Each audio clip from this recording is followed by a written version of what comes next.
Okay, today we're going to do 0.6, the percent proportion. What is a percent? I guess that's the first thing we should talk about, was a percent. You sometimes use it in shopping, and it is like a grade. It's like what? It's like a grade. Grade. Okay. And yeah, we do use percentages in figuring out how much people's grades are, percentage off when you're going to the store. But what does it mean to be the percent? Like, what does it mean by the actual book definition? There's a type of decimal. Okay. I'm going to say out of 100, right. It's something out of 100. So we'll even just go with that. Something out of 100. And sometimes we just write it as a fraction as blank over 100. Where that top number would be your percent. If you have an 85 out of 100, that's 85%. So that equals 85%. That should help us with the next three problems there. So it's based off of 100, or out of 100.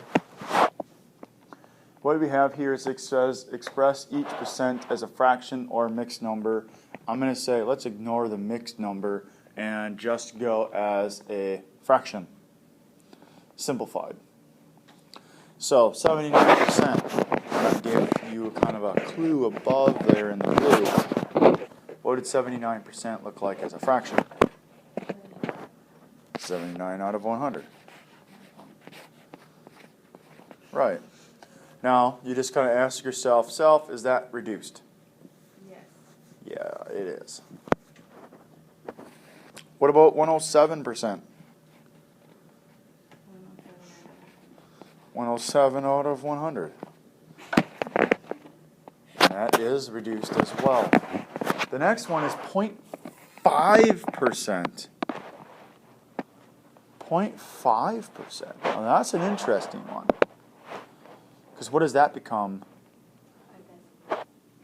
Well, these all can be decimals. We'll go back and maybe put decimals on all of them as well. It's not 50%. That's 0.5%. Or, just keeping with what we're doing, wouldn't that be 0.5 out of 100? But we really don't like to have decimals inside of fractions. But what do I have to do to the top to make that the nicest, or make it the quickest, nicest number? 1. Make it 1. How do I make a 0.5 a 1 by multiplication? Can't add or multiply because we've got a fraction. If I multiply it to the top, I can multiply it to the bottom. 0.5 times this is equal to 1. 2. So if I multiply the top by 2 and the bottom by 2, I'll get 1 out of 200. That's 0.5% is 1 out of 200. Now let's just go back on all of these and actually convert them to decimals. What is 79 divided by 100 on your calculator? Or wait a minute, if you remember the rule of decimals and multiplying and divided by 10, when you multiply and divide by 10, you take a decimal point and you move it left or right. Remember that? So it ends up being, since I'm dividing by 100, the decimal point, and I'll use a different color here, which started off there, gets moved 1, 2. So it ends up being 0.79. Again, on the 107, 1, 2, now it becomes 1.07 as a decimal. And if I was talking about the 0.5, I have to move that decimal place 2 places to the left, and then I end up with 0.005. That's as a decimal. It's important that you know how to convert to a decimal and how to convert back to a percentage by moving decimal points left or right. It is important. Now, there's something here that we're going to use quite a bit, and the percent proportion is a ratio of a part of something to the whole is equal to the percent written as a fraction. Whoa. Basically, on the bottom there, here is what we're talking about. That it says the part divided by the whole, which they call A over B, is equal to P over 100. P is the percent out of 100. Basically what it says. Now, I find that to be kind of sometimes a little difficult to remember that you got that ratio going there to solve for things. So I say, remember this here. It says the part is equals what percent of the whole? The part is what percent of the whole? If you can remember that one phrase, all of these can be written down the exact same way, and therefore there's three pieces. There is a part, percent, and a whole. And if I can put those three places in the right things in the right place, I will have this equation here. Part equals percent times whole. And this will make your life a lot easier, because you'll have, anytime you're given two out of those three pieces, you can solve for the third. So an example of this phrase is that 10 is 25% of 40. So does it make sense that the part is 10, which equals 0.25, because anytime I'm using a percent in an equation, I have to convert it to a decimal, times 40. So take 0.25, times it by 40, you should end up with 10.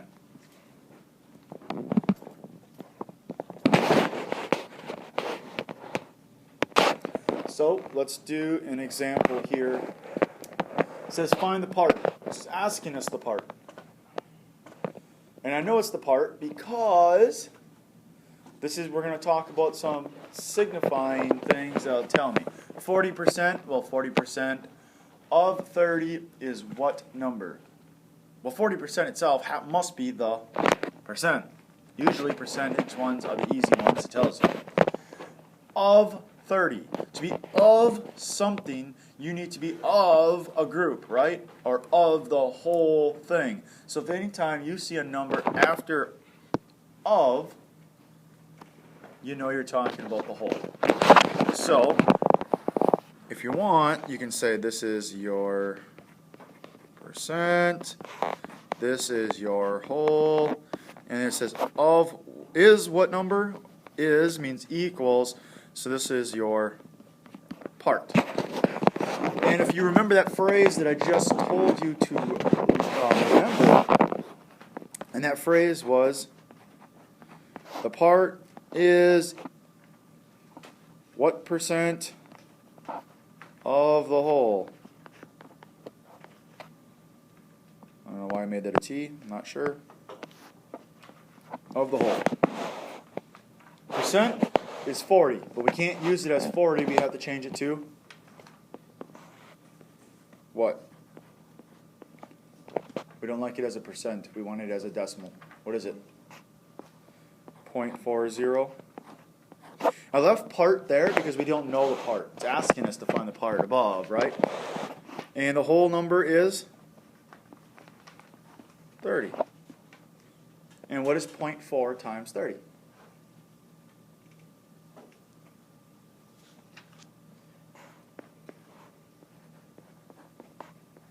And it equals 12. So the part is 12. Stepping it up here, a little bit more wordy. Same thing. It says find the percent on this one. It says Kelsey took a survey of students in her lunch period. 42 out of the 70 students Kelsey surveyed had their family said their family had a pet. What percent of the students had pets? Well, we need to identify. Again, remember, part equals percent times the whole, right? Can we identify what the part is? What's the whole? What's the percentage? Do we have a percentage? No, because it's asking us, right, in the very, very beginning there. But notice that none of our numbers have a percentage sign, or tell us this percent. So we know we do not have the percent. So that means we need to find a part and we need to find a whole. Looking at that, which one's the part and which one's the whole? I got a 42 and a 70. Huge indicator is of what? Of or out of 70. So 70 must be the whole group. 42 is part of that group, so that's obviously the part. So that means filling it in,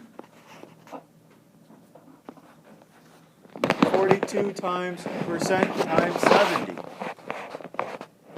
To get the percentage by itself, I need to get rid of 70. Right now they're multiplied, so therefore I will, what?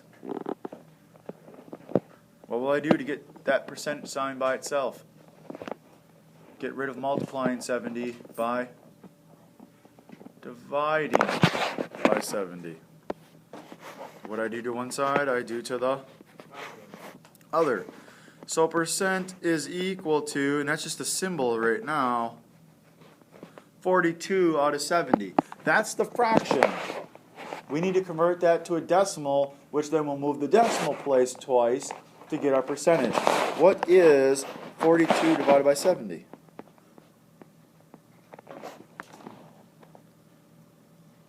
What do we get? 0.6. And 0.6, if I want to convert that from a decimal to a percentage, I move the decimal place twice, which then means it is 60%. 60% of the families had pets. And on this one, it says find the whole. Notice that 67.5 is, when it's that close, that means it must be the part. 75% of what number? Is this of what number? So it must be of the whole, or what we're looking for. Part equals percent times the whole. So 67.5 is, or equals, 75% can't be used as 75%, it has to be used as what?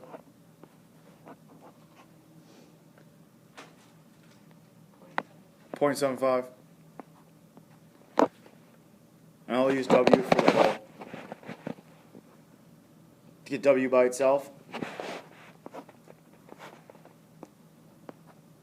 take your calculator and divide by 0.75 to both sides. Those would be gone. So W, or the whole number, now think of it. If the part is 67.5, the whole thing must be bigger, right? If the part is 75% of something, that means the whole group had to be bigger than that. So what is 67.5 divided by 0.75? 90? And you're done.